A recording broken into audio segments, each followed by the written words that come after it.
Hi, Madison. Just a quick test on sound.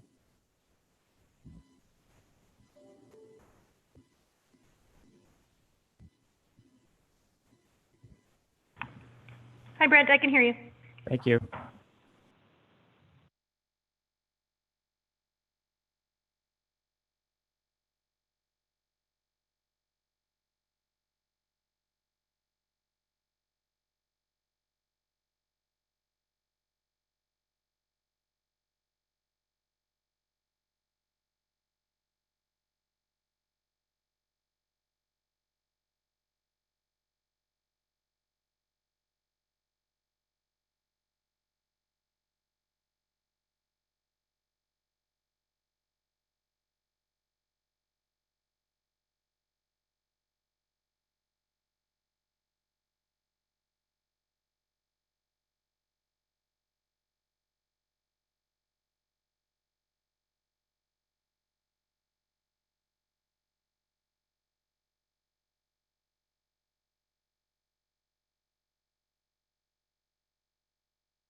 Hi there. Just a reminder, we're live on YouTube waiting for Shaw.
A minute and a half to Shaw Live.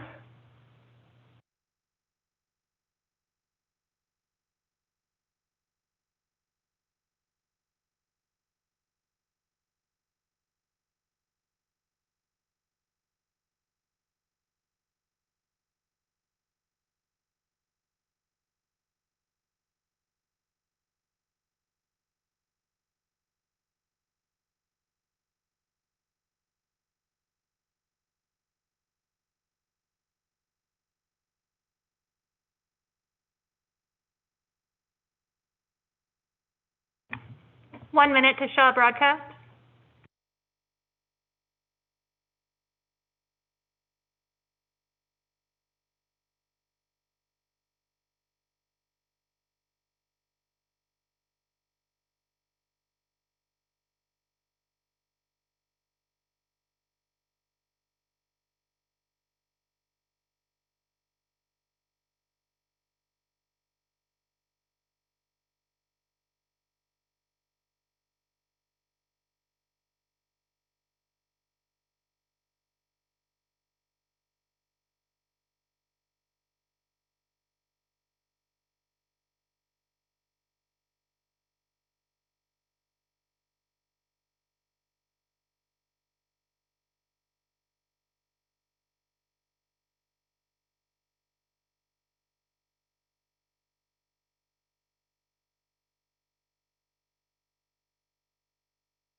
We're live on Shaw now.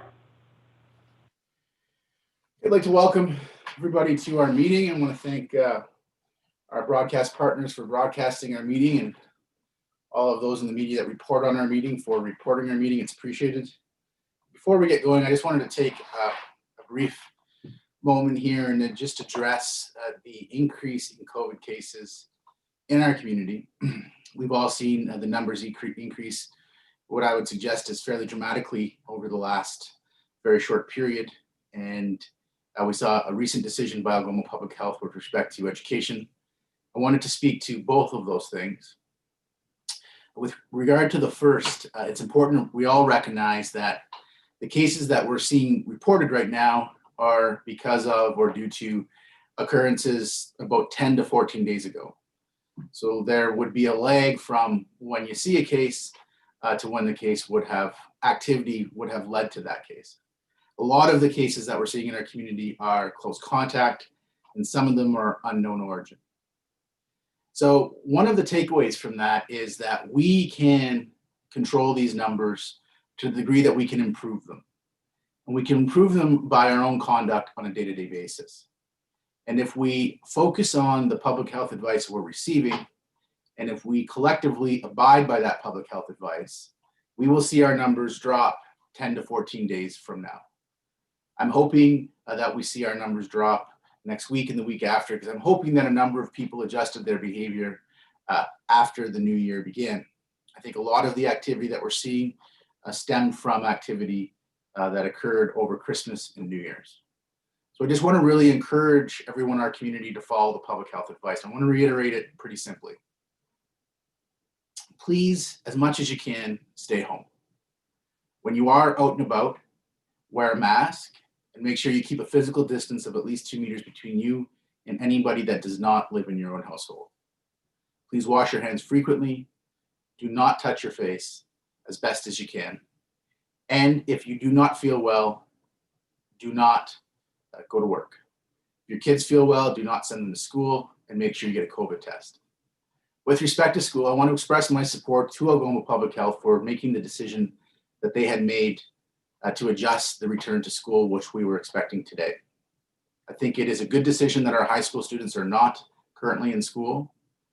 And I want to thank all of the parents of elementary age students who are working through the challenges of having your children at home. For those of us who can keep our children at home, it makes the classroom safer because there are less children in the classroom. I want to thank all of the teachers and ECEs and our daycare workers for really being the heroes they are during this and doing the hard work every day that they're doing to try and teach our children while they're keeping our children safe.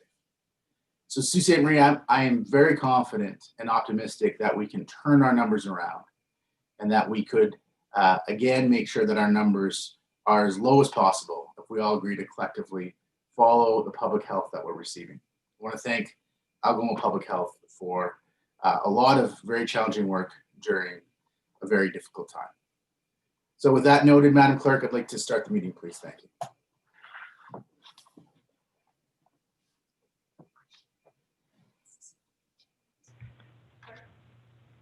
Under agenda item 1, adoption of minutes, a motion by councillors Christian and Gardy resolved that the minutes of regular council meeting of December 14, 2020 be approved.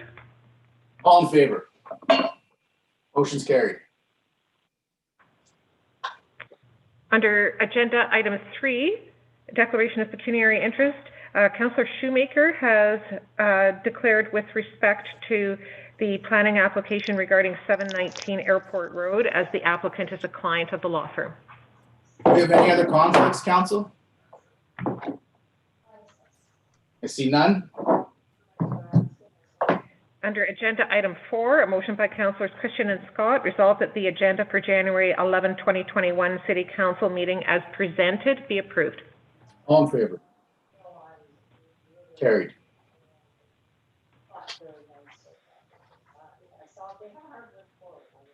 That'll bring you to 5.1, which is a proclamation regarding Crime Stoppers Month.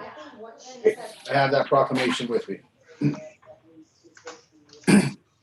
Whereas each year during the month of January, the world promotes, shares, and celebrates the success of Crime Stopper programs. Canada's theme for 2021 is helping all communities stay safe. Whereas the foundation of Crime Stoppers remains the partnership between the community, law enforcement, and the media. Crime Stoppers works to educate the public and create awareness on illegal activities in an effort to promote the Canadian values of safety, empowerment, and inclusion. Whereas the City of Sault Ste. Marie supports Crime Stoppers of Sault Ste. Marie and Algoma District by proclaiming January as Crime Stoppers Month. Whereas since its inception, Crime Stoppers of Sault Ste. Marie and Algoma District were responsible for 4,458 arrests, 2,140 charges laid, 2,701 cases cleared, $7,747,408 in drugs seized, and $3,844,832 in recovered property. Whereas Crime Stoppers continues to be a success due to all the tipsters who entered into the anonymous program, the police partnerships, the media partnerships, the volunteers, all the staff, and all the individuals and business who donate to help make our city a safer place. Now, therefore, I, Mayor Provenzano, as Mayor of Sault Ste. Marie, do hereby proclaim January 2021 as Crime Stoppers Month and congratulate Crime Stoppers of Sault Ste. Marie and the District of Algoma for 36 years of success in our community. If someone on the line that isn't muted, excuse me, if everybody could just pay attention for a second. One of you is not muted and you're transmitting publicly. So if you could hit your mute. Okay, Madam Clerk, thank you. We can move on. Under agenda item 5.2, the 2020 Christmas Lighting Awards, Councillor Christian chaired that committee, and there is a PowerPoint to go along with his presentation.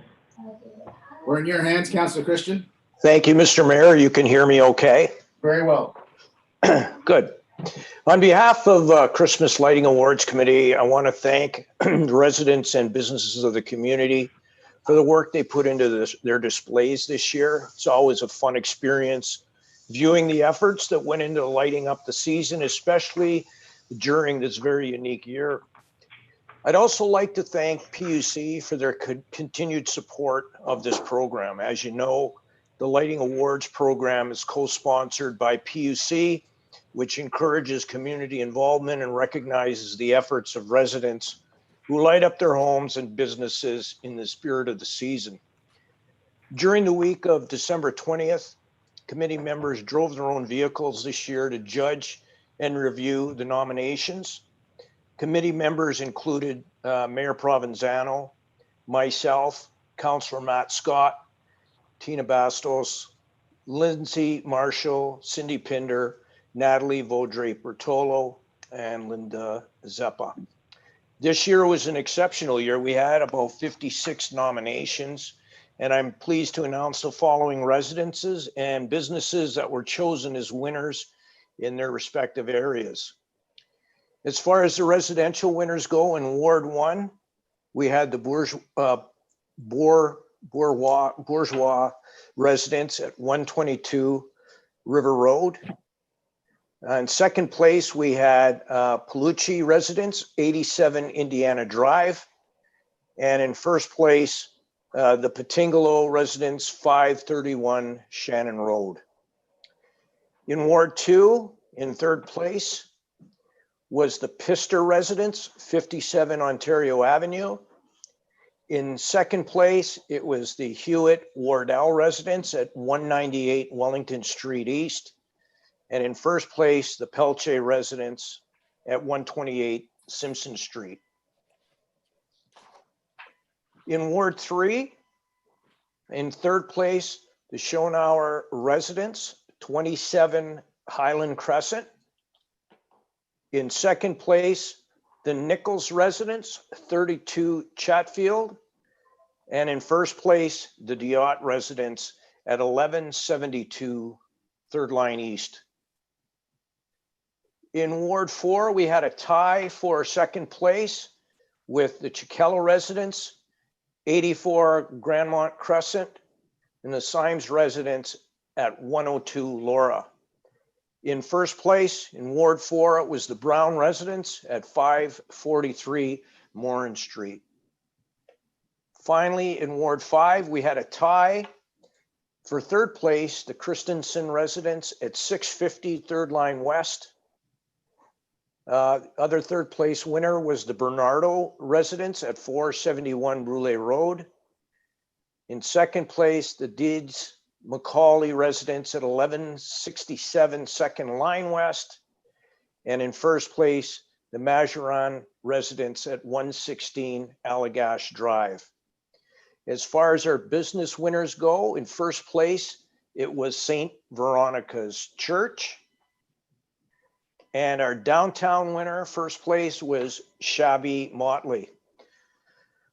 We will be following up with all of our winners, and we will drop off the plaques and PUC credits, notifying all residents shortly.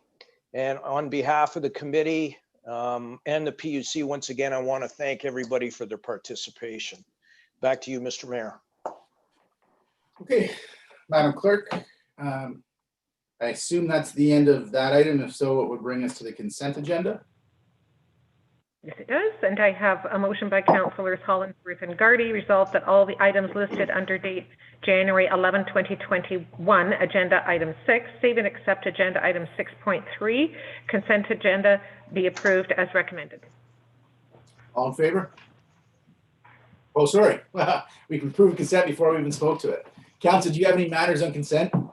We'll just drop that vote. Do you have any matters on consent? We'll start with Councillor Hollingsworth.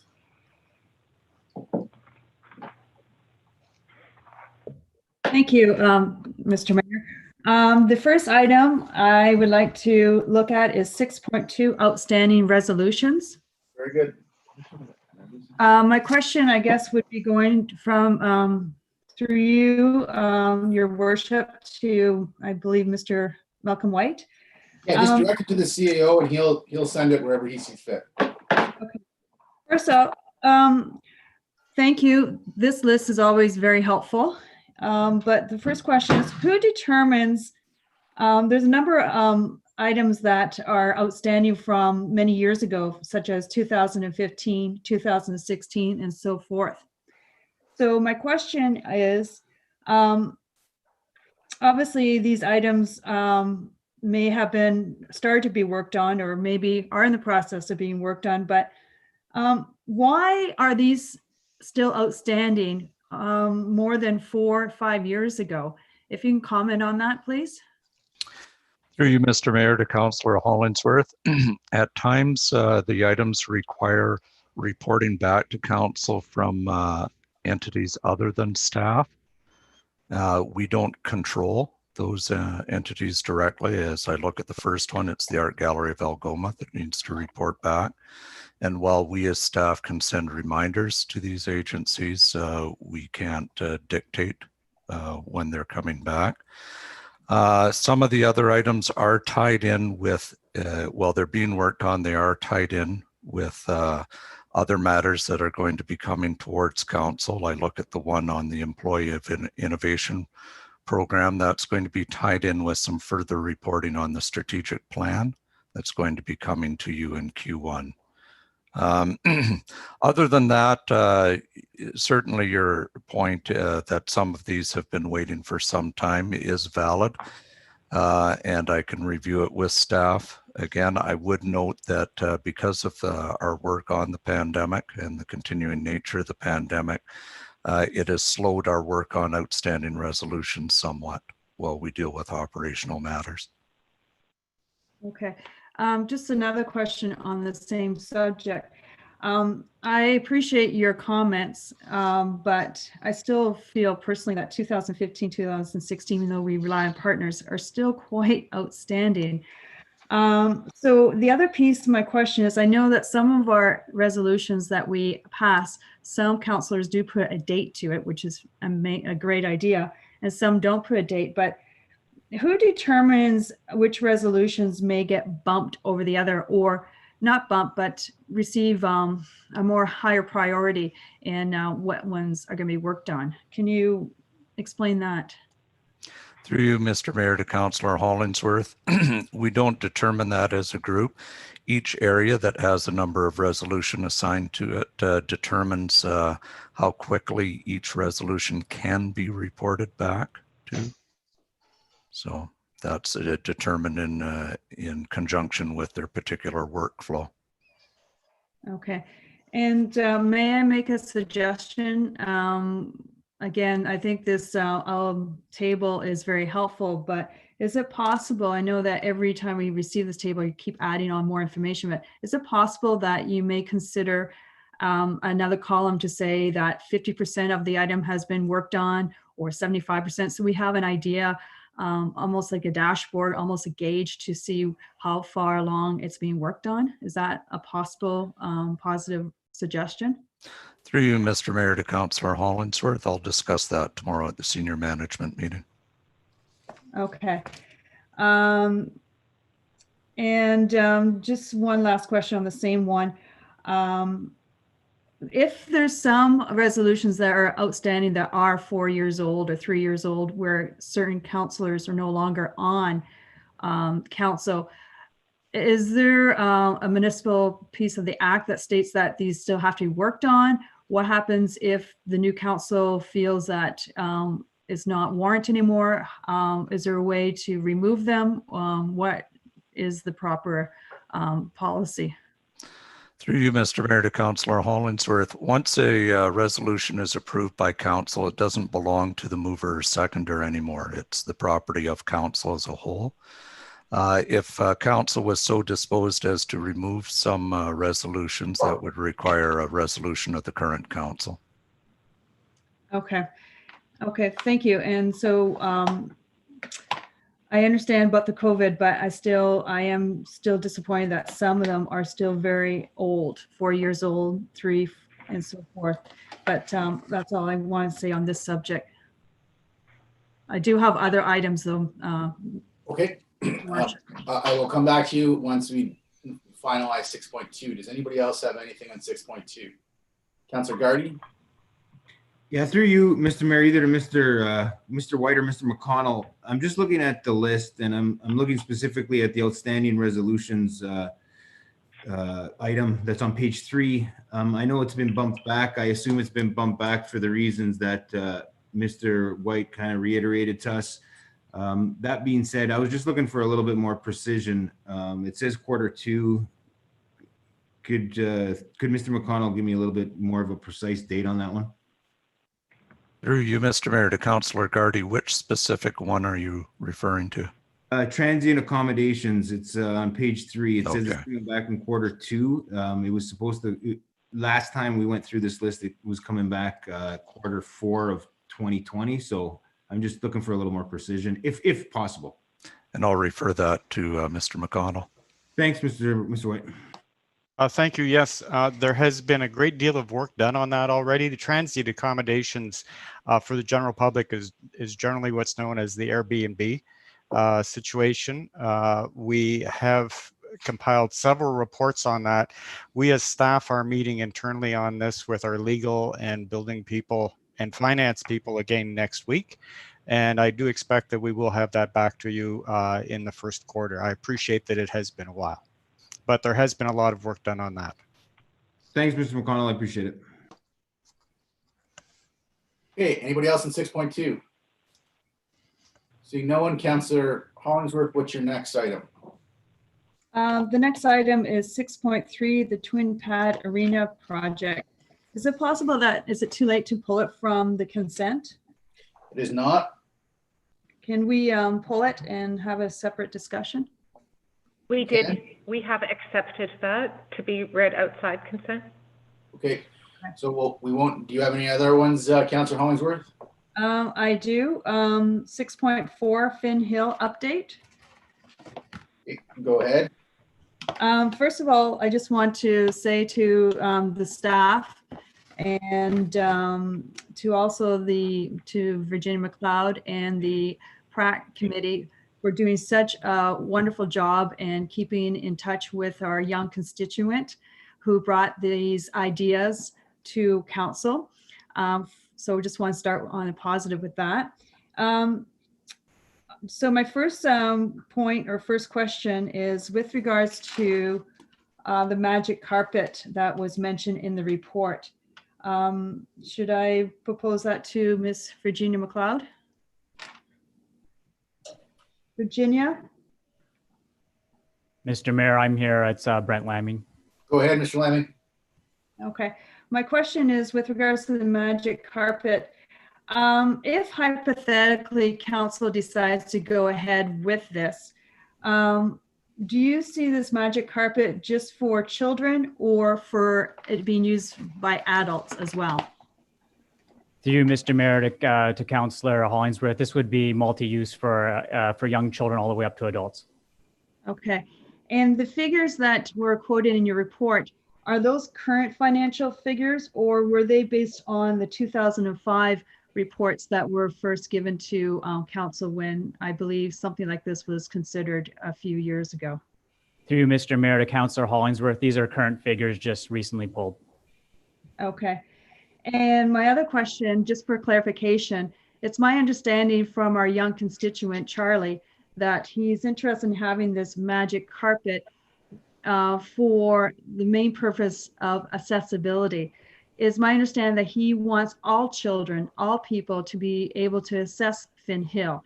It's not for a ride, it's more like people that may be physically challenged to still be able to get to the top of the hill and enjoy themselves. Is that your understanding as well? Through Mr. Mayor to Councillor Hollingsworth, yeah, that was our understanding. And during the evaluation, it was stated that at that particular location, it would be very challenging to put either the magic carpet or the tow. And the report did indicate if that was the will of council, it would have to be explored at another location. And that's why you were mentioning Elliott Park, I believe, as a better location. Is that correct? Through you, Mr. Mayor, to Councillor Hollingsworth, if it's council's will, that would be a preferred location given the runoff length that's at that space. Okay. So when you and your group discussed this, that Finn Hill would not be the best possible place, did you discuss other solutions so that it's accessible by everyone to enjoy Finn Hills? Was there another solution? Through you, Mr. Mayor, to Councillor Hollingsworth, as you stated, if you're talking in terms of accessibility, we had increased the size of the parking lot, and the only way to maybe answer your question here would be with respect to different types of lifts. With respect to Algoma Public Health, a lot of things that were pointed out with regards to healthy living, active lifestyle is to try to encourage people to get out and to use the hill as is, and that's to provide tobogganing opportunities also at other city facilities. Okay. Okay, so I understand your point. Again, our city is doing a very good job through the Accessibility Committee and so forth to make sure that all areas of our city is accessible by those with physical needs and so forth. So I know that you're keeping that in mind. And one last question on the same topic. So if hypothetically you're saying the other challenge was that having a staff member running the magic carpet, I believe. Is that correct? Through you, Mr. Mayor, to Councillor Hollingsworth regarding either a magic carpet lift or a tow lift for a tube. It would require 2 staff members to monitor for safety purposes. Okay. Okay. And, but up to this point, we do see a lot of positive changes. I see that there's the chain link fence, which is a wonderful addition, especially the lighting for the evening. And it's my understanding that with the new fence and the the hay, the runs are longer so people can enjoy themselves. And it's my understanding that you're still working on signage that hopefully we'll see soon for Finn Hills. So thank you to you and the team for showing these improvements. And again, thank you, Charlie, our young constituent, for bringing these ideas forward. That's it, Your Worship, for me on this topic. Councillor Bruni on 6.4.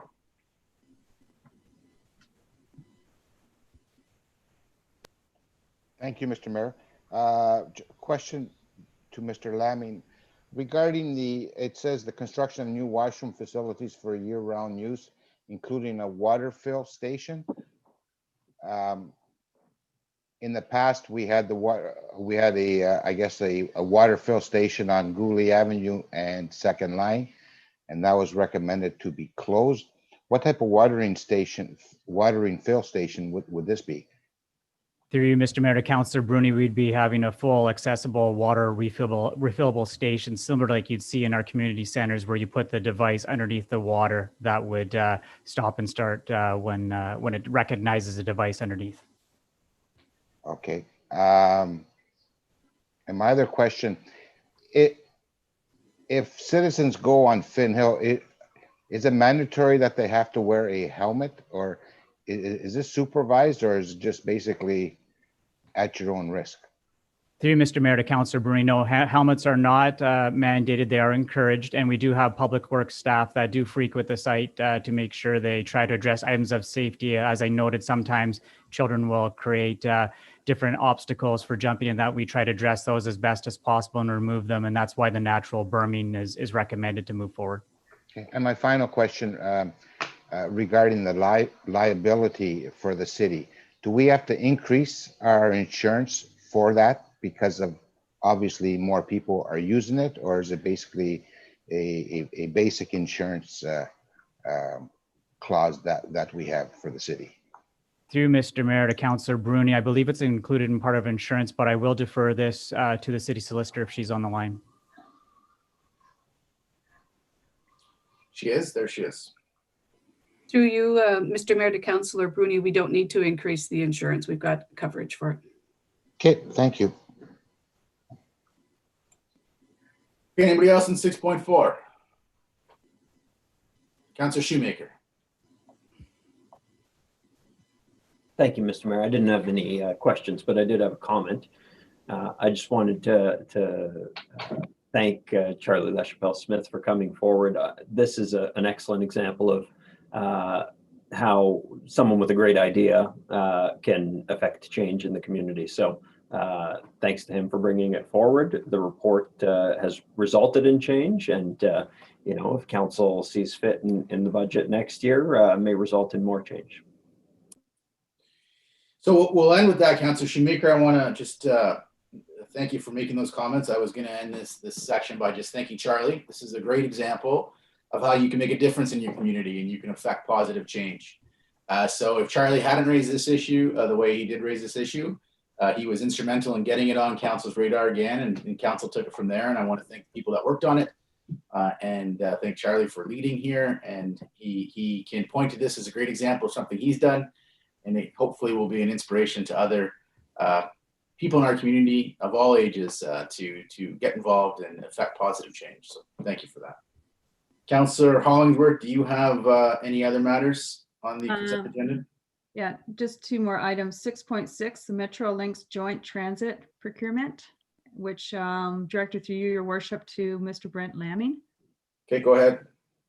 My first question is reference to your page 2 of your report under the steps for procurement under the Metrolinx joint, and it's basically point 4. You mentioned about the state's selection requires 3/4 of the members to participate in the vote who have expressed intentions to purchase and so forth, so forth. So my question is, can you elaborate on that voting process? So help me understand. So hypothetically, if we as a city participate in this and we want to purchase something such as a bus or batteries or a new transit software program, it has to be voted on. Explain this voting process, please. Through you, Mr. Mayor, to Councillor Hollingsworth. Yes, once you express your intent, you're committed to follow through on that process. So for example, we're looking to explore an AVL technology moving forward. And if we expressed intent, we would have to appoint a steering committee member. So we'd have one voice. So in this case, as the report states, it'd either be myself or the manager of transit that would sit on the committee on behalf of Sault Ste. Marie. And from that process, of the individuals, municipalities that said they would participate, you need 3/4 of the vote to move forward. So that's how that process would work. So it's one vote per municipality, not depending on how big your size is, per municipality. Okay.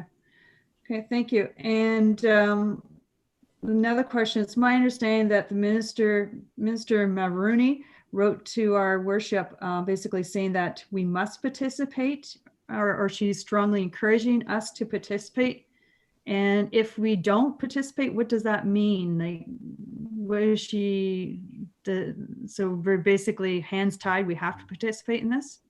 Through you, Mr. Mayor, to Councillor Hollingsworth. Yes, the letter states that it strongly encourages the municipality to explore the Metrolinx opportunity because of the scale. When you have the type of joint buying program like this, there's two main advantages. The one main advantage is the leverage for buying power in general of a larger group, and then also the expertise it brings with all the municipalities together to have expertise when putting together specifications for procurement. So it really keeps the manufacturers pencil as sharp as possible when going to buy items.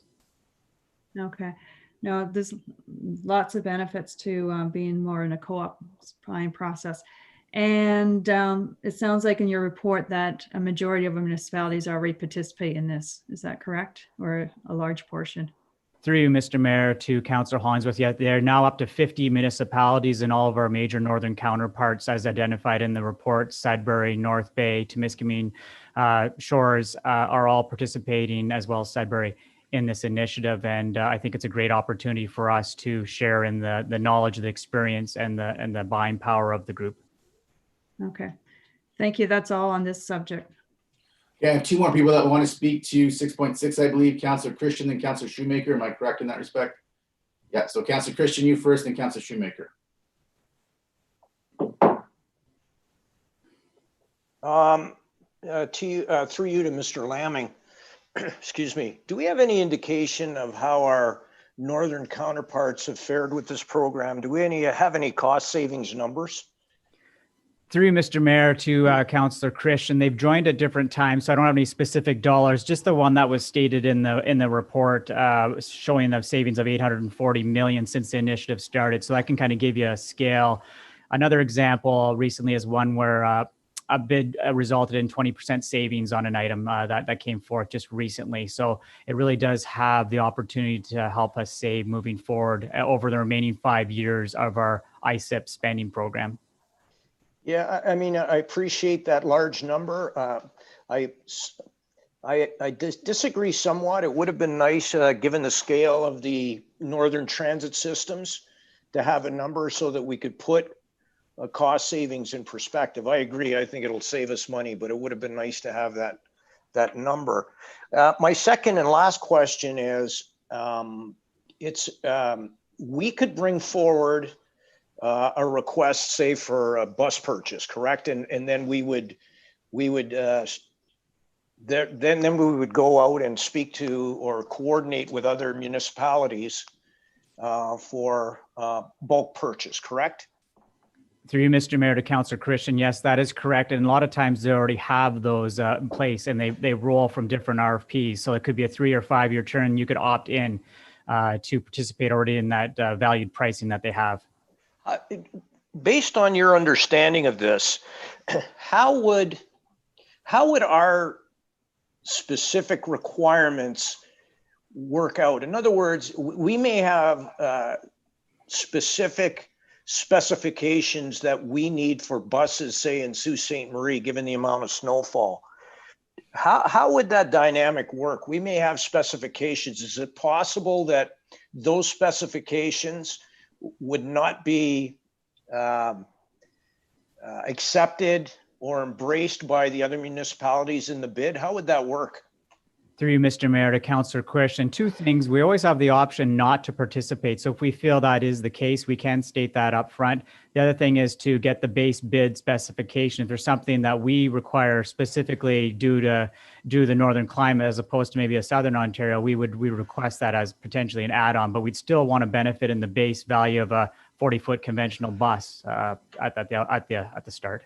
Okay, so you raise a good point that if we could get a bulk purchase, we may pay a little extra, hypothetically, if we had to have a specific specification added to our specific purchase as part of that bulk purchase. Is that correct? Through you, Mr. Mayor, to Councillor Christian, that's correct. Okay. Thank you very much. That's it for me, Mr. Mayor. Okay, thank you, Councillor Shoemaker. Thank you, Mr. Mayor. I think this is a great program. Wondering if there is the possibility of using a program like this or developing something similar to save on bulk purchasing for things like fire trucks, PW equipment, and other large expense vehicles that the city acquires. Mr. Lamming, Mr. White, are you going to deal with that? Through you, Mr. Mayor, to Councillor Shoemaker. While we have certain aspects of bulk purchasing in place, yes, it does certainly open the door to at least further discussions with our northern municipalities over some things that we might be able to purchase perhaps more in bulk, especially with something like public works equipment. What I would mention is, of course, as council knows, we are going through a fleet review study and process with Public Works. I expect that type of situation may merit further discussion under the terms of that study. If not, we'll see that we discuss it outside of the study. And definitely, to me, it's probably the one area that we may benefit from more. Fire's a bit of a different system in that it's the equipment purchases are not as great as, say, transit fleets or public works fleets. You're looking usually at very specialized equipment, and you're not purchasing it as often as you are in those other two areas. Okay, and in your view, or in the direction you've been given under the Public Works Fleet Management Review, you're within your bounds to examine this? I guess what I'm saying, if it's not completely within our scope of the study, it's certainly something that we can discuss as an outcome coming from the study for further discussion. Okay, thank you. If there's any role we can play to move it along, please let me know. Yeah. Okay. Anybody else on 6.6, Council? Councillor Dufour. Thanks, Mr. Mayor. Just a comment and encouragement here for Mr. Lamming. Just from my reading, the AVL Smart Bus technology looks like something that's going to be a really exciting addition to our transit system here. And so I thank you for this report. I'm excited about the Metrolinx program, and I'm excited to see the future report come about the AVL Smart Buses. I think it'll be a welcome addition to the community. Thanks. Okay, thank you. Nobody else in 6.6 then? Other matters on consent. I've got a list here. I have Councillor Vezowalan who wants to speak to 6.1, and then I had Councillor Shoemaker's hand up. So we'll start with Councillor Vezowalan here. Councillor Vezowalan, go ahead. Thank you. Through you, Mr. Mayor, to Mr. Lamming. Mr. Lamming, in regards to the letter from Minister Mulrooney, just a question. So we have an allocation for phase 2, which runs from October last year to March 31, 2021 of just over 1.5 million. It further goes on page 2 to talk about I'm pleased to share that the City of Sault Ste. Marie will be eligible to receive an allocation of up to $904,716 to address additional pressures on ridership. So just some clarity. My understanding is that initial 1.5 is for one-time eligible expenses, which are listed further down in the correspondence. However, just some clarity on what this 904,000 to address additional pressures could include, if you are able to explain that. Sure. Through you, Mr. Mayor, to Councillor Bezo, and what that pertains to is the actual drop in ridership across transit agencies across the country. Most agencies are down at least 50% in ridership. As of November, we were at down approximately 776,000 in rides. In November last year, we were 1.7 million. This year, we're at 969,000. So what this money does, it helps relieve the city's burden for lost fare revenue. And so it puts us right back in the same spot, if not better than we were before.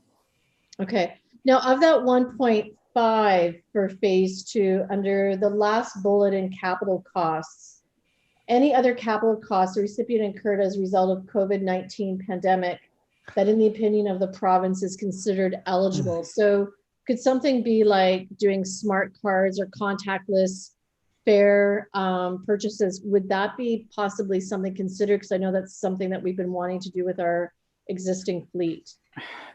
Through you, Mr. Mayor, to Councillor Bezo, and it's really, there's some strict criteria on that, and we are working with finance to report on that at the end of the month.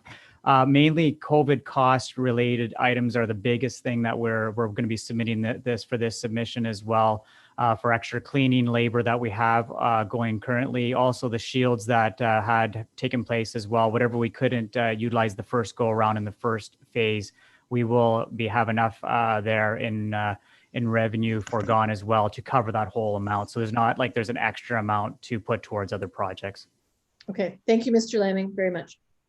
No further questions. Anybody else on 6.1? No further matters, Councilor Bezo, Alan? Nope. No. Councilor Shoemaker, you had something? No, it was dealt with. Thank you. Okay, so we accepted 6.3. Are there any other matters on consent? Seeing none, we have read the motion, I believe, at the outset, Madam Clerk. All in favor of the consent motion?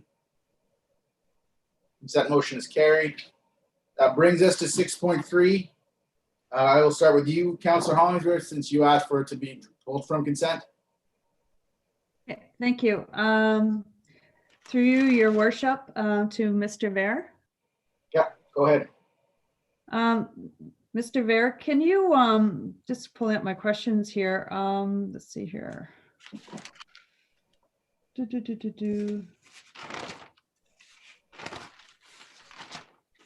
So if my understanding, if you can just reiterate again, the lease or the financing we are asking for is the exact same amount that we think the project's going to cost, approximately 28 million. Is that correct? Through you, Mr. Mayor, to Councillor Hollingsworth. Yes, that's correct. Okay. And so it's my understanding that we should know by the end of March, roughly, if we do receive this amount of money, this financing? Through you, Mr. Mayor, to Councillor Hollingsworth. Yes, as CFO Shell has noted, and it's anticipated the city will be notified if the application is approved in March 2021. Okay. So does that mean, obviously, we wait until we know, or do we start the tender process now, or what do we do between now and at the end of March with this project? Through you, Mr. Mayor, to Councillor Hollingsworth, we are planning to proceed with the tender. Our consultants are finalizing the tender package, and that document is anticipated to go out mid-February. So we're hoping, working in parallel on these two paths, that the confirmation will come in March and the tenders as well. We don't anticipate there will be a problem within the financing based on previous discussions. So that's why we're advancing those two paths. Okay, so it sounds like you're not nervous about not receiving the entire amount that we're requesting. You don't feel that they're going to come back with a lesser amount? Through you, Mr. Mayor, I will perhaps defer that question to our CFO and Treasurer, Shelley Shao. She has Okay. had the conversations directly. Through you, Mr. Mayor, to Councillor Hollingsworth. Based on my conversations with Infrastructure Ontario, we've applied for the full amount that is required as noted in my report, and it's either an all or nothing that will get approved. But preliminary conversations with them are very positive, but due to the amount and the size of this borrowing, it has to be approved by their board, which is anticipated to meet in March. Okay. Thank you. And back to Mr. Bear.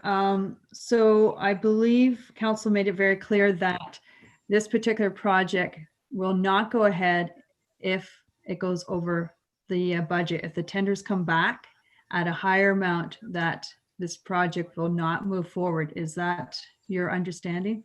Councillor Hollingsworth, I'm going to jump in there. I don't think that has been a decision of council. I don't think council made that clear. I certainly made comments in my own capacity that I would have a difficult time supporting a budget that was higher than the budget that we permitted for this.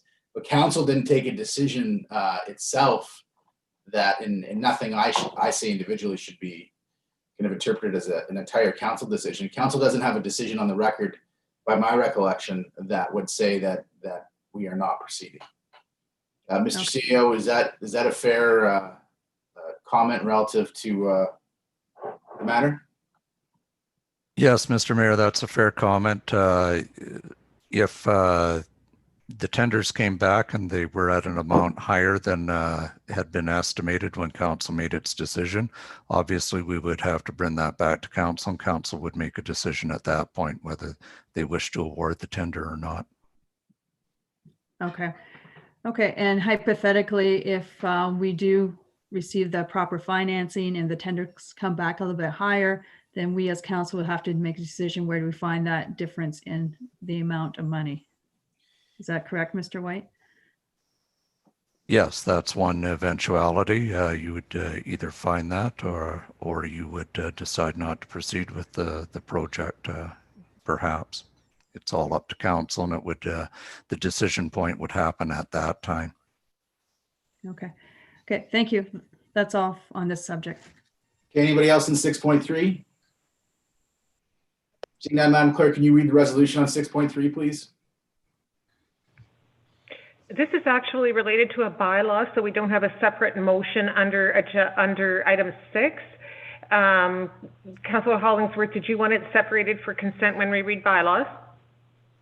No, no, Thank it's you. okay. Okay, we'll deal with it in bylaws then. So we are not yet at 5:30, so we cannot go to planning. So that would bring us to boards and committees, Madam Clerk. Yes, we could go to boards and committees. Council, just for discussion purposes, let's leave our discussion of the environmental committee to last. Let's deal with the remainder of the committee first, and then we'll have a discussion about that environmental committee once we've dealt with the rest of the committees. So we're in your hands, Madam Clerk. Mr. Mayor, with respect to the Emergency Management Planning Committee, that's 7.8.1.7, I have 3 councillors indicating an interest, and I only have 2 positions. So if all 3 are still interested in the position, we would have to do a runoff vote. Can you just explain to council how that would work, Madam Clerk? What we would do, if we were present in the chamber, we would do a simultaneous recorded vote that we would collect ballots up and read them separately. Given the technology that we're using, I would call on each member of council to vote for 2 of the 3 members who are interested in the committee, and the 2 members achieving 6 votes or more each would be the councillors who would sit on the Emergency Management Committee. Since we're not in council, just for clarity to council, since we're not together, it won't be a simultaneous recorded vote. You would have to go through us one by one and ask who each of us were voting for. Is that not correct? That's correct. Yeah, so we can't do it simultaneously. We would have to you would start, I guess, at whatever ward you saw fit, and you would go through council to council, and they would communicate which two councillors they were voting for. That's correct. Okay. So we have interested in that committee, and this is the only place we'll have to have a vote. Councillor Gardy, Councillor Christian, and Councillor Bruni. And if you all still have that interest, could you just signal that to me? Okay. So we would have to have a runoff, a vote then. Before we get into that, I'm always a bit self-conscious about voting for one of you over the other. So I just wanted to just speak to it briefly. Councillor Christian, I think that you would be fantastic on that committee.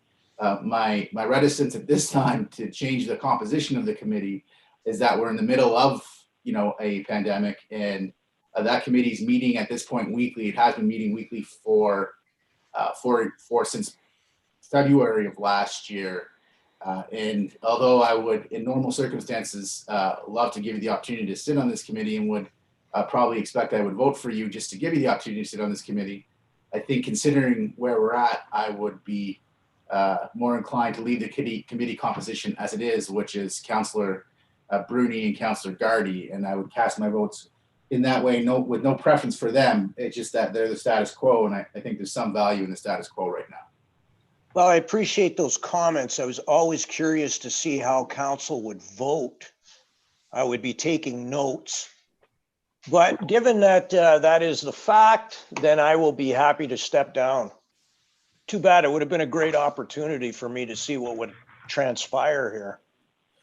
Well, perhaps maybe when we're through this, one of your colleagues might be willing to step aside to give you the opportunity to serve on that committee. No, that's perfectly fine. It was missed opportunity for me. That's okay. I'll step down. With that noted, do we have any other things that require our vote, Madam Clerk?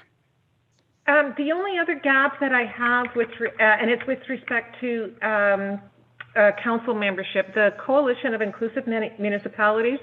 There are two members of council stated in the terms of reference. Councillor Vezo-Allen has indicated an interest, but I haven't had any indication from any others.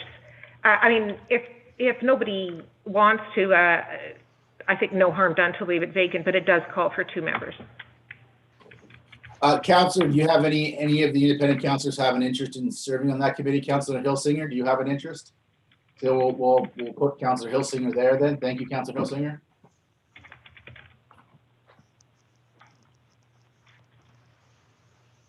Okay, and once I put that in, as it stands, I've got a consent motion for all of the appointments. Okay, so that would include the environmental committee. So I'll just address this briefly, and then we could answer any questions on it. I think a lot of council has received outreach. I certainly have received outreach about the composition of that committee. One of the things I wanted to do is just explain to the community that what we do is we advertise these committee appointments and volunteer opportunities. And then there is a committee of council, which includes a number of councillors and staff who go through the responses, and they work with each other and people that are involved on a staffing level in these activities to make recommendations to council on the appointment of those committees. And I want to be clear that they're restricted in that if there's a bylaw that limits the number of people on a committee, they can't appoint more than that number of people. So there are a number of committees where the composition is limited to a certain number of people. In this case, this committee was limited to a certain number of people, so the nominations committee couldn't make recommendations beyond that number of people. That is why they are putting forward the slate that they put forward as far as the volume and the number of people on the slate goes. As far as how they ended up at the process of determining who would be appointed to this committee or who they'd recommend to be appointed to this committee, I would welcome the input and feedback from one of the councillors who sit on that committee that can give us some perspective. So people that are at home that have raised concern about the composition of that committee could potentially understand the assessment they went through when they put that committee together. So I know that Councillor Nero's on the committee, Councillor Hollingsworth's on the committee, Councillor Shoemaker's on the committee. Councillor Shoemaker's hands up, so I'm going to go to him. Councillor Shoemaker, were you interested in addressing the matter that I raised? Yes, thank you, Mr. Mayor. As you probably saw from our agendas that are available to council, there was 25 applicants for 7 positions. So it was the Environmental Sustainability Committee was, there was much demand for the positions that are on there. So the objectives of the Environmental Sustainability Committee will be implementing and seeing through the municipality's environmental, it just came to us from Emily Cormier, the environmental sustainability plan that she put forward a few months ago, or not just a few weeks ago, I should say. And given that much of the carbon emissions, over 60% of the carbon emissions that are emitted in the community come from our industrial players. Obviously, we know who they are. Algoma, Tenaris are the big ones. We thought it necessary, in fact, to include Algoma reps and Tenaris reps on our Environmental Sustainability Committee because there can be no realistic reaching of our objectives to reduce our carbon footprint without them at the table. So we've had a lot of, excuse me, feedback over the weekend that, to have our industry at the table on our Environmental Sustainability Committee is the two ideas seem to conflict. Well, no, I would suggest, and I think the committee's feeling was that it's not a conflict, it's necessary in order to advance the goals that we're trying to achieve. So those are 2 of the committee members, and perhaps even 3. I'm just scrolling through to get it doesn't indicate next to their names where they're from, but I remember it was 2 or possibly 3 of them that are on our sustainability committee.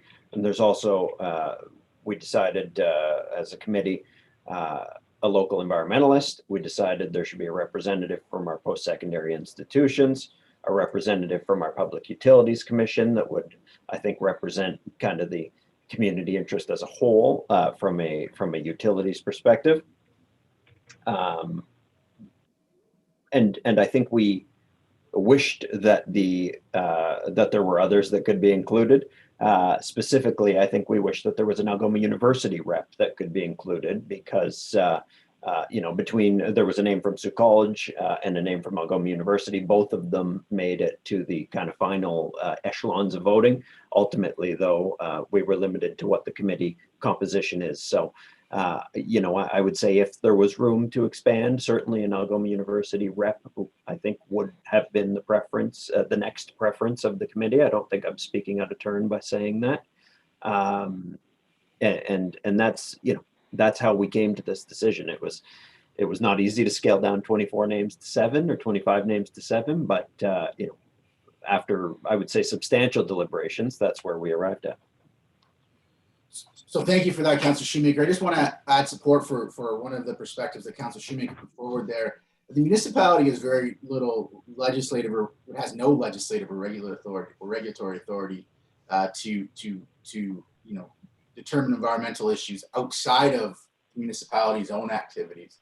So a lot of what we want to do as a community to implement our plan requires cooperation, requires that we have, frankly, our largest emitters as part of the process and working with us and being consulted. So I think it is important that we're included. But what I was going to recommend to council was, I think the committee did good work, and I think I looked at the people that have been included, and I think there's lots to warrant their inclusion. I would suggest that we approve the slate tonight, but I would also suggest that what we could do is we could send the bylaw back to staff and the committee to have a look at it. And maybe if there's some feeling amongst staff and the committee that the number of people in the committee should be expanded, the bylaw could, the terms of reference of the committee could be amended by council at its next meeting, and council could then approve any additional names that the nomination committee sends to council.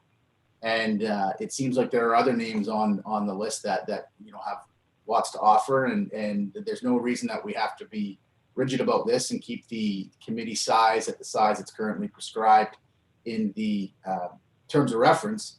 So let's have a look at the terms of reference, and if they warrant being expanded, let's send it back to the nominating committee to send us a couple more names.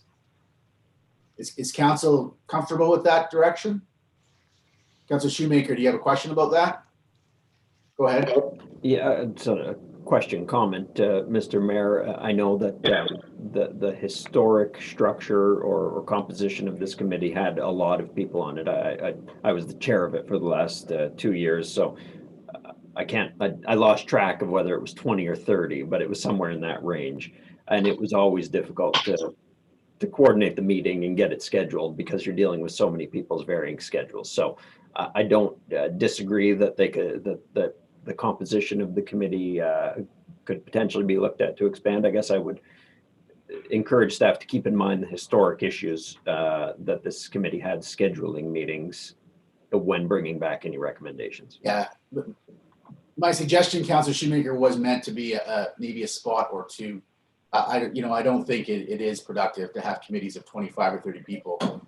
City council is a committee of 11, and we're responsible for a much broader mandate, right? So the suggestion or thought was that staff would look at a modest increase in the size of the committee, if there's that much interest in the community participating. It's nice to see that much interest, and it's nice to see that many names at the committee level. Councilor Nero? Thank you, Mr. Mayor. First, let me say that I certainly agree with the account that Councilor Shoemaker made on how we arrived at the names on this committee. What I would like to add is I would think that a committee of this size and the task that they have, that there would be a lot of subcommittees that would have to break up and look at certain things and elements related to the reduction of our carbon footprint.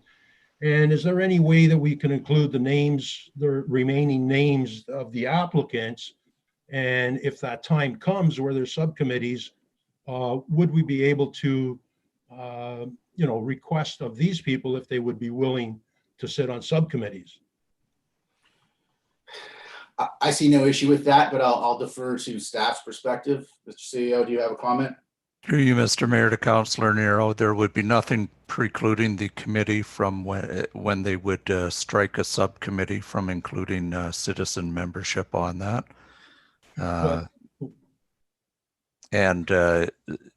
So really, I get what you're saying. I think it's something for the committee itself to deal with.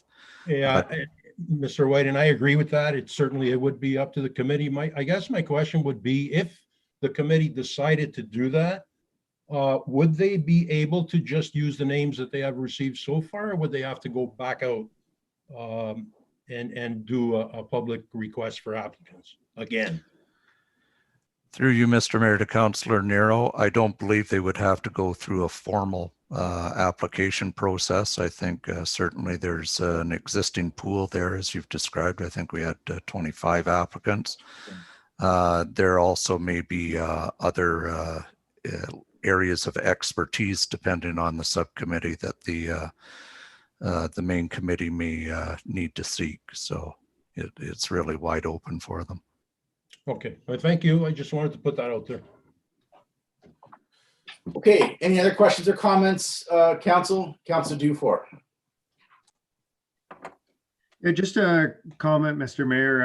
I thank Councillors Nero and Shoemaker for their explanations of the committee's process. I really appreciate that, and I appreciate the work that they've done. My comment is just for the community and for staff. I think that the level of applicants that we saw apply to this committee far outstrips any other committee that I've seen in my time here anyways. And the level of communication that we've received on this committee, it shows to me that this is a really important issue and topic in our community. This is something that people take really seriously, and it's something that they're very passionate about. And ultimately, I do think that's a very good thing for our community. My only comment on that is that I think it's just important for everyone to realize that, as the mayor has indicated and as Councillor Shoemaker has indicated in other places, the city doesn't have the kind of legislative authority that other levels of government have to respond to some of these issues. And I think sometimes kind of in our public discourse, we get a bit of mission creep where, because the city is being so responsive and so proactive to deal with some of these issues, people kind of automatically assume that we have the authority to unilaterally make some of these changes where we don't.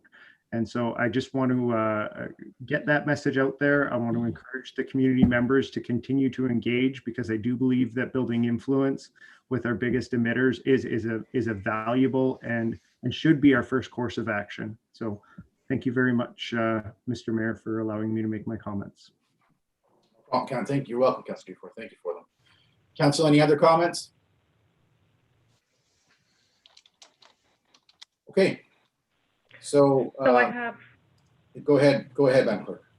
I have a motion by Councillors Christian and Gardy, resolved that all items under agenda item 7.8, board and committee appointments, be approved as recommended. All in favor? Approved unanimously. That brings us, Madam Clerk, to the planning agenda. It does. And under agenda item 7.7.1, A1520Z, 351 Gooley Avenue, 2366479 Ontario Limited, Catherine May. A motion by Councillors Christian and Gardy, resolved that the report of the planner dated January 11, 2021 concerning rezoning application A1520Z be received, and that council rezone 351 Gooley Avenue from institutional zone to institutional zone with a special exception to permit, in addition to the uses permitted in an institutional zone, office uses within the existing building on the property at the time of passing this bylaw, subject to the following special provisions. 1, reduce the required front yard setback, East Balfour Street, from 7.5 meters to 6 meters for the existing building only. Reduce the west side yard setback from 7.5 meters to 0 meters for the existing shed only. And 3, waive the west lot line buffer requirement for office uses only, and that the legal department be requested to prepare the necessary bylaws to effect the same. And I believe has the applicant been let? The applicant has been allowed into the meeting site. Okay, so we're going to start with Mr. McConnell before we get to the applicant. Mr. McConnell, can you give us and the people watching at home a short kind of summary of this application?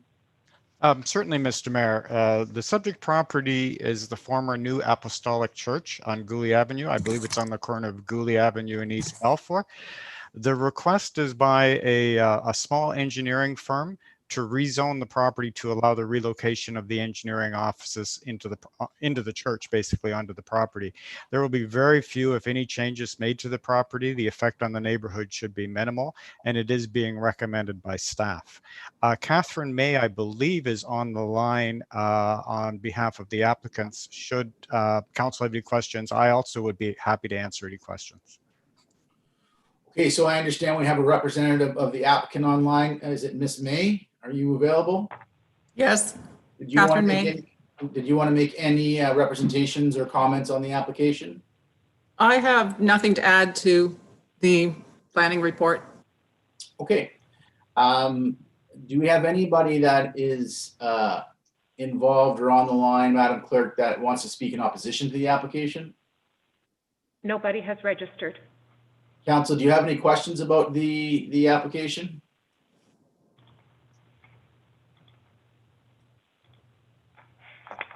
So we've given the applicants an opportunity to speak to it. We've got nobody registered to speak in opposition of it, to it, and we have no questions from council. So the only thing left to do is to vote. All in favor? The application is approved.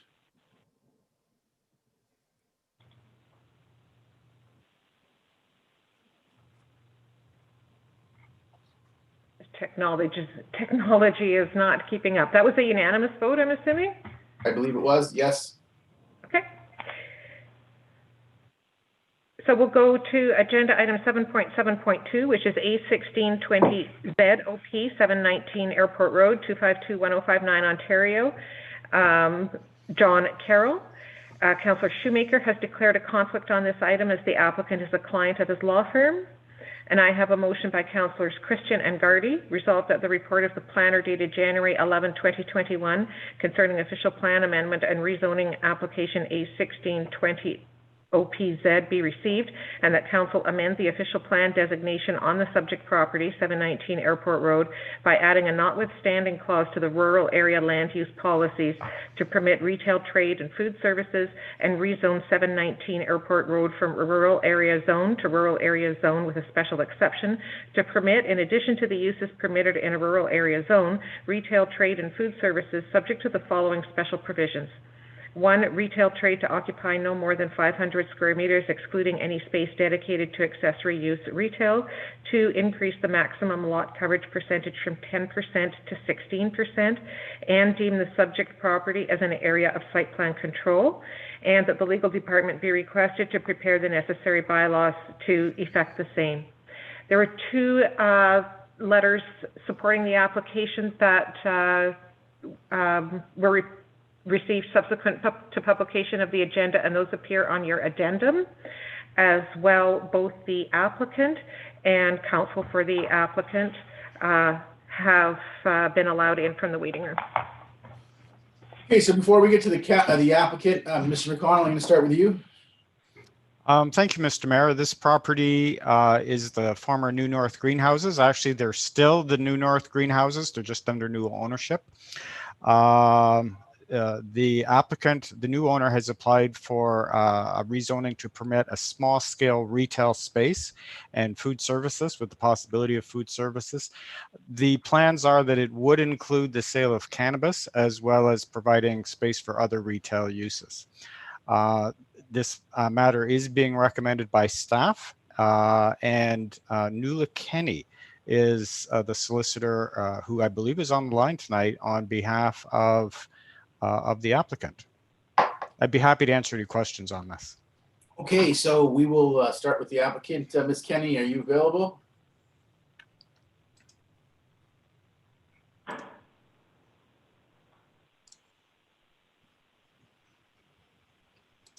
Is the applicant available? Wishart Law Firm is on mute, apparently.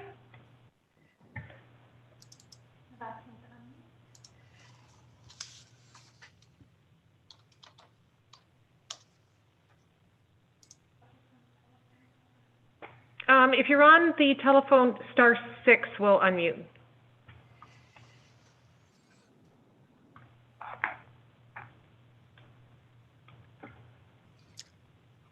I believe that's Mr. Carroll. However, that's him as we see him, but he is on mute.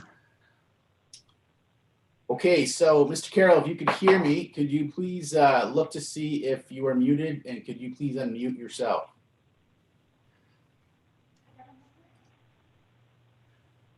Mr. Carroll, are you calling in from a 647 number? Yes, okay. He is. Okay, you'll be admitted into the waiting room, from the waiting room.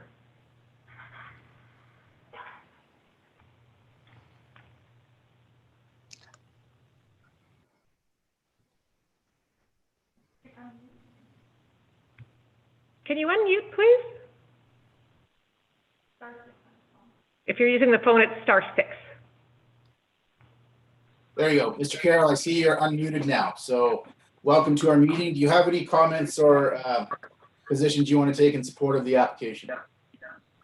I think it was clearly written in the application. We're trying to build a destination out there as with retail for just mostly for the garden center. It's we want to bring in fine clothing, house decor, things like that. We're building a log home there to accomplish that.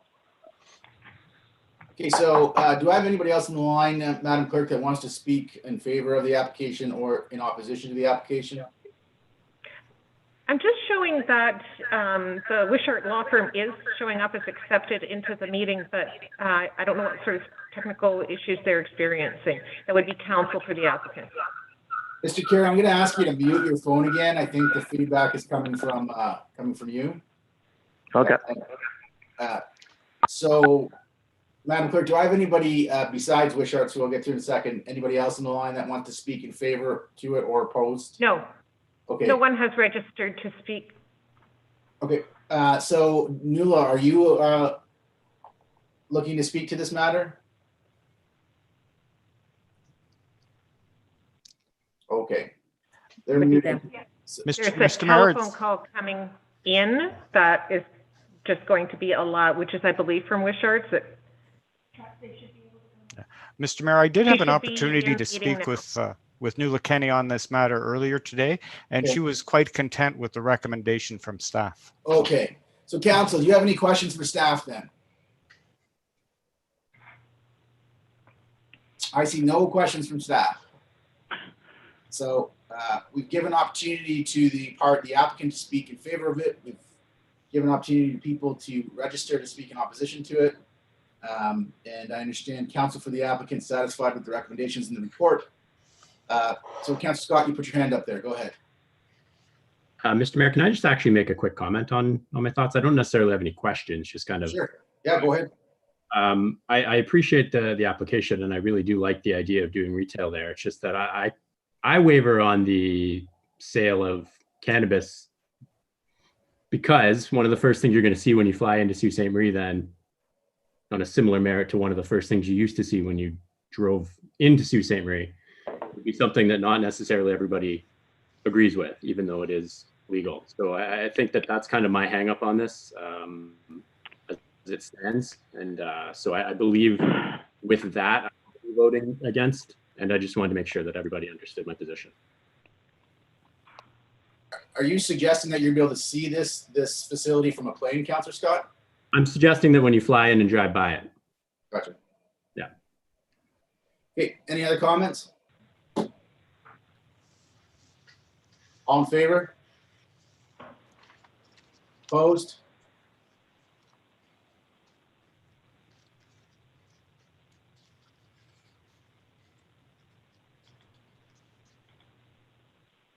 That brings us to 7.7.3.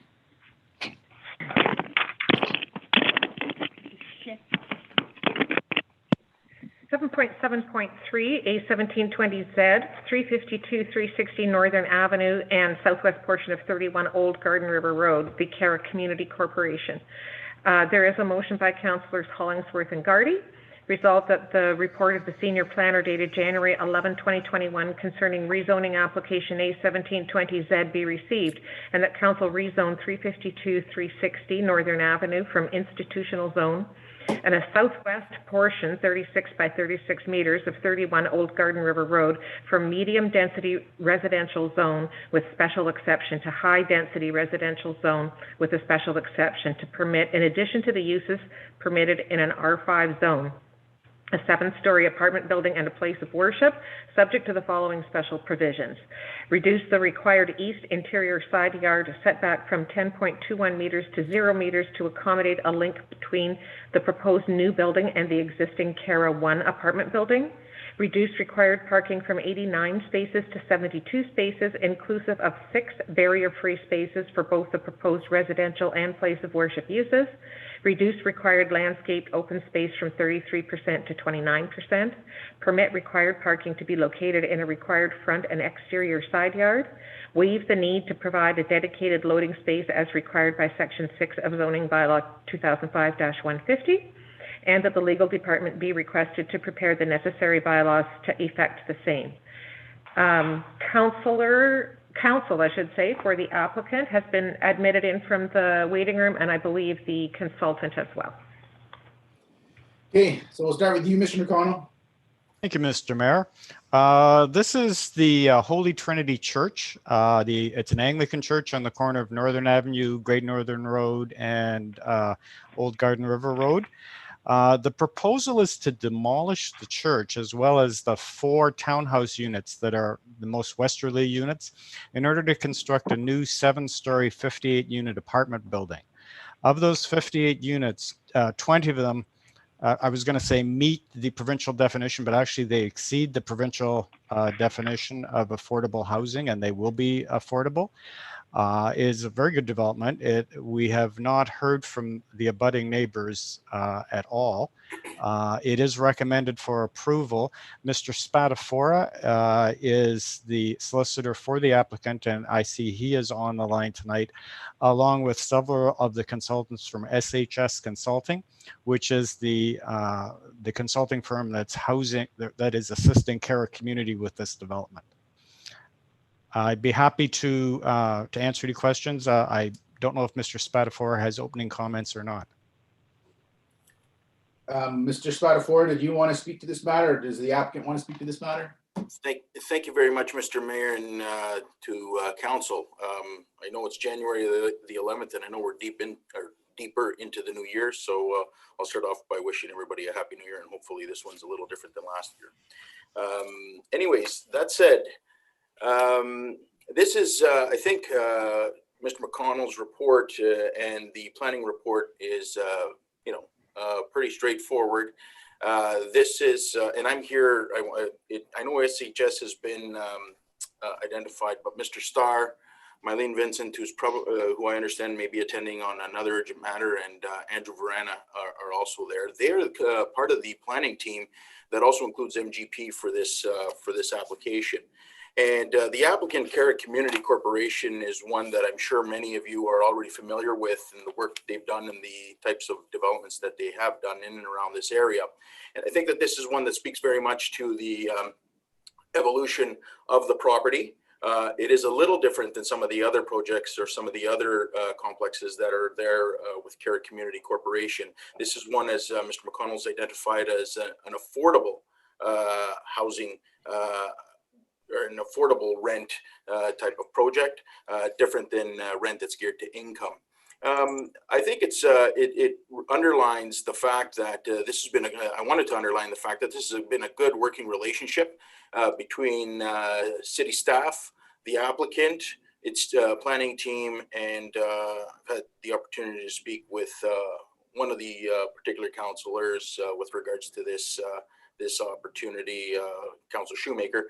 And I think that basically this is something that makes sense and would perhaps complement in many ways the very important intersection that is Great Northern Road, Northern Avenue, and Old Garden River Road. I will not get into and dive into the details that are already covered off from the council report, but I think that given the type of entity that Carrick Community Corporation is, the extension of this project and development, I think that it has hit all of the key elements of these types of developments that we see complementing and growing throughout the community. And I think it speaks volumes in that sense. And one final thing to underline is that part of this request for severance is also geared towards the funding formula that the developer and the applicant is obviously looking for as part of the process where this is a standalone piece of property. I'll hold my comments to there. Okay, thank you for those, Mr. Spatafora. Madam Clerk, do we have anybody that asked to register to speak in opposition to the application? We have none. Council, you've heard from planning and you've heard from the applicant. There's no one registered to speak in opposition to it. Do you have any questions? Councillor Vazual and then Councillor Hollingsworth. Thank you. Through you, Mr. Mayor, to Mr. McConnell. Mr. McConnell, do you know how many barrier-free units there are going to be in the new facility? Through you, Mr. Mayor, to Councillor Brezow-Allen, we have had discussions with the applicant on that matter. Under the Ontario Building Code, they're required to have 15% of the units are barrier-free. They are planning on having 30% of the units as barrier-free. That's wonderful. And I just want to say a comment that on behalf of the Accessibility Committee, and I know Diane did a report, this is a great extension to what Carrick Community does. And I'm really happy to approve this project. And I think it'll be a great benefit for our community in terms of both access to adequate housing for people that have barriers, but as well in terms of affordability. So thanks very much for everyone that put work into this. Nothing else. Okay, Councillor Hollingsworth. Thank you. Through your worship to Mr. McConnell. Again, just reiterate, how many units are So how many units in each of the 4 townhouses being built? I'm sorry, Mr. Mayor, I didn't quite catch the question. I think perhaps Councillor Hollingsworth might have misunderstood an earlier comment you made about the townhouses, which are being removed to build the building. So if you could just explain, I think the essence of the question is how many units are being constructed in total? Okay, thank you, Mr. Mayor. In order to make room for the new building, they will be removing the church and 4 townhouse units. That gives them a large block of land. On that block of land will be the new 58-unit building. So at the end of the day, there'll be a net gain of 54 units. Okay. And I'm under the impression that they're going to be different variations, like 1 bedroom, 2 bedrooms. Can you comment on that? Yes, it's a mixture of 1 and 2 bedroom units. The entire building is either 1 or 2 bedrooms, yes. Okay. And for those that may not be familiar with Cara, can you just give us a very high level overview of Cara, what other projects they may have done elsewhere outside our community? I'm not sure if Cara has done other projects outside our community. Certainly SHS Consulting has worked with nonprofit housing all over the province. But as far as Cara having any projects outside our community, I don't believe so. That was an organization that was originally affiliated with the Anglican Church here locally. Okay. Mr. Spatafora, did you have something else you wanted to add to that? Yes, I guess it's just for a point of clarification. Thank you very much. When I talk about Cara Community and the projects and their presence, I do mean here within the city. And actually, this particular site is next to some of the other buildings and properties that they have in the same area there, that when you head down Old Garden River Road, and also fronting on Northern Avenue where those townhouse complexes are. So, I mean, you know, they have been in the business, if I can call it that, of, you know, multi-unit residential projects such as this one. Okay. And one last question. Again, when are you or are they hoping to have these, what's the basically timeline when these will be constructed, 2021 and so forth? Mr. Mayor, perhaps either Mr. Spatafora or Mr. Stark could answer that for us. I will also ask Mr. Stark to weigh in on this, but I would start by suggesting that if timelines were to prevail as planned, it would be, I guess, in the fall. Mr. Stark? Yes, so with the approval of this zoning, this makes us eligible to apply for project funding from CMHC. They have a program called the Co-Investment Fund, and it takes them, we'll be able to move ahead if we're approved today, and I guess we have the appeal period. We'll be able to move ahead with our application, and it takes them about 4 or 5 months to review the application. We've already received some preliminary seed funding.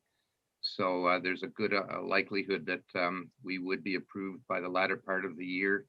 And then once the funding is approved, we just have to tender it out and start construction. It's likely that we wouldn't get a shovel in the ground until the new year, given the length of time all the approvals take, et cetera. Not the city approvals, the funding from the federal government. So, but that does enable us to come through with the affordable rents. Great.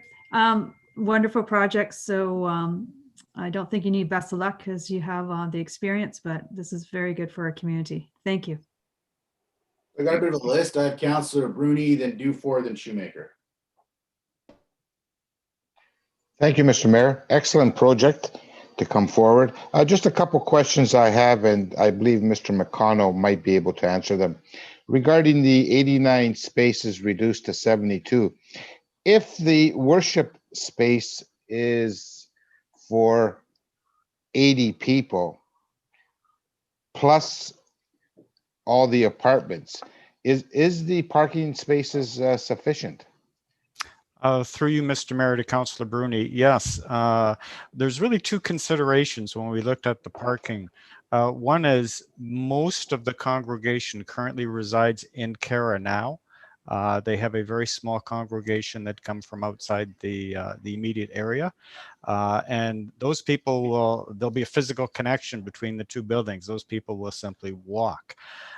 If for some reason there's a special occasion or whatever, and parking does become a problem, Cara has a considerable amount of parking right in the area. The reduction in spaces is just for this building. They do meet the bylaw requirements for the other three buildings, the other three properties that they own that abut this property. So I don't envision parking being a problem at all. So the only entrance will be on Northern Avenue. There won't be any other entrance, or I guess the entrance and exit is only on Northern Avenue on this project now. We did look at the possibility of having entrances onto Old Garden River Road as well, because the parking lots do connect. So there will be more than one access into and out of the parking lot, the parking area. Right. Okay. Regarding the loading space, I know most apartment buildings have a loading space for smaller transports to drop off items. So it was it was the recommendation from your department not to provide one, or you need to provide one? Through you, Mayor Provenzano, to Councillor Bruni. Actually, the original drawings did show a loading space, and there will be there will be space there for a large transport to load and unload. The difficulty is with the CMHC financing, they had to sever the properties. So what we ended up with is half of a loading space that's on the old property and half of the loading space that's on the new property. But for all intents and purposes, yes, there will be a loading space there, and we'll identify that as part of our site plan agreement. And my final question is regarding the 3-meter road widening along Northern Avenue that was just re-asphalted in the summer. Who picks up that cost? Is that the city cost or the developer's cost? Through you, Mr. Mayor, to Councillor Bruni, that's the cost of the developer. Okay. He will pay for the survey and the cost of transferring that to the municipality. And the widening of it, who, like the material and all that, is that from the developer? He pays for it? Through you again, Mr. Mayor, I don't think there's any immediate plans to widen the road, but when the road is widened, that will be at the city's cost. The applicant is only responsible for the property cost and having that property transferred to the city. Any infrastructure improvements would be a municipal cost. But in the report, it says a 3-meter road widening along Northern Avenue will be needed. Yes, because of this, correct? Because of the development? No, it's just because of the traffic volumes that are there now. This development by itself will not generate sufficient traffic to widen Northern Avenue further. But as you're familiar with, that's a very busy intersection right now. Yes, and at some point in the future, we would like to create another separate turning lane in there. Okay, thank you. Okay, so Councillor Dufour, then Councillor Shoemaker. Thanks, Mr. Mayor. I believe this, I'm not sure if this question would go to Mr. McConnell or to Mr. Starr, but in reviewing the report, it talks about the affordability question of, I believe, 34% of the rents. My question is, will the affordable rent units be affordable to low or moderate income households, or both? It states the provincial policy statement shows low and moderate. And then I couldn't find any more information about that after that in the report. Mr. Starr, are you able to answer that question? Yes. So under the CMHC co-investment program, it's a requirement that at least 30% of the units must be 20% below market rent, average market rent. So CMHC publishes a survey of average market rents in the community, and we must ensure that at least 30% of the units are below that level. We are also allowed to apply to the service manager to see if they also have any additional what they call rent supplement units or shelter allowance units to bring the rents down further. But the likelihood is that what we'll be able to achieve about 20% below average market rent, given the nature of the funding formula in this program. Okay, thanks, Mr. Starr. So is the number of affordable units in the building then going to be 20% of or 34%? I think we're at 34%, according to our latest calculations. It must be at least 30% in order to qualify for the funding. Okay, and of that 30%, is there a certain portion that's low and a certain portion that's moderate? Well, they give us basically some flexibility there, but according to the financial calculations we were able to do, we'll be hard pressed to do any better than 20% below the market rent. The programs that they have these days simply do not go any deeper than that, so unless we do get assistance from the service manager to, as I said, to get some rent supplement units or that sort of thing, which we'll certainly pursue. But the baseline is that 30% of the units will be 20% below CMHC market rent. Okay, I'm sorry, Mr. Starr. I think I misunderstood you before. That was my question wasn't clarified. Yeah, that's okay. 20% below the income threshold, and I was asking questions about the percentage of units available to be affordable. Would be 34%, right, said, and the amount of affordability would be 20% below the relative income thresholds. That's right. Okay. And just to further clarify that the supplements are coming from the federal CMHC co-investment fund at this time? Yes, that's right. It's all federal money. And the way that program works is there is no specific allocation for any one city or community. It goes on a case-by-case basis. So if CARA weren't applying for these funds, and nobody else was applying from Sault Ste. Marie, they would simply go to some other location. So it's not like they said Sault Ste. Marie is going to get so many units and then we'll try and find some projects. It's on the initiative of CARA that these federal funds will come into the city of Sault Ste. Marie. So that's the way this program works. Understood. And my final question is, have you approached the service manager to inquire about other rent subs?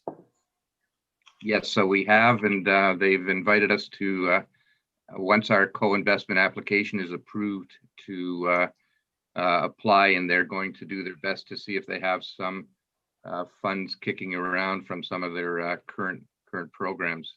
It's possible. I do expect we'll likely get maybe a small amount that can come in at much reduced rents, which would be the rent supplements are 30% of income. So if somebody is on, let's say, Ontario disability, it would be like about $497 a month is what they would pay under those programs. So that's what we're going to aim for, as much as they have available.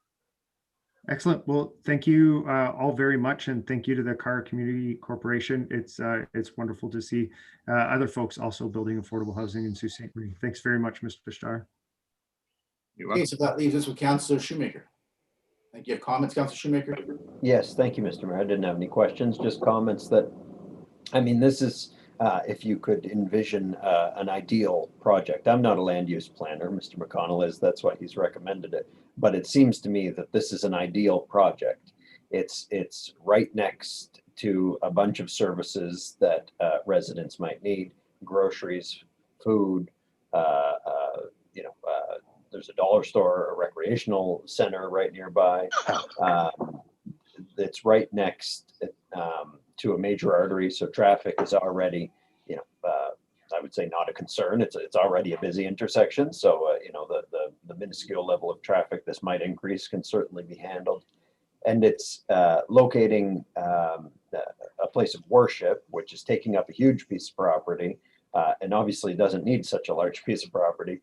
In a residential building where most of the residents form the congregation. So I can't think of a better proposal in terms of co-locating services to better use an existing piece of property on an already built up area, increasing the density of residency in this area. And I just can't say enough good things about the proposal. So I'm really happy to see it, and obviously going to support it. And hopefully all of council will, which I'm sure they will. Thank you. Okay, so before we vote, I just wanted to thank you for the application. I think it's a great application for a number of reasons, some of which Councilor Shoemaker has just outlined. I thank you for it. I thank you for the potential investment in our community, and it's something I'm very happy to support, and I think it's much needed, and it's great to see you doing this, so thank you very much. Council, we'll vote on the matter now. All in favor? Application is approved unanimously. Thank you for your time tonight, folks. Thank you. Thank you, much appreciated. That brings us to the end of consent, Madam Clerk. Sorry, at the end of planning, I apologize. So does that bring us to bylaws? Yes, it does. Okay, go ahead. So I have a motion by Councillors Christian and Gardy, resolved that all bylaws under item 11 of the agenda under date January 11, 2021 be approved. All in favor? Motion is carried. Then I have a motion by Councillors Christian and Gardy to go into closed session. Resolved that this council proceed into closed session to discuss one matter subject to solicitor-client privilege. Further be it resolved that should the said closed session be adjourned, the council may reconvene in closed session to continue to discuss the same matter without the need for a further authorizing resolution. All in favor? Motion carried. Thanks for everybody for your time and attention tonight. Council, I'll see you in closed in a minute. I just have a motion by Councillors Christian and Scott that this council now adjourn. All in favor? Carried.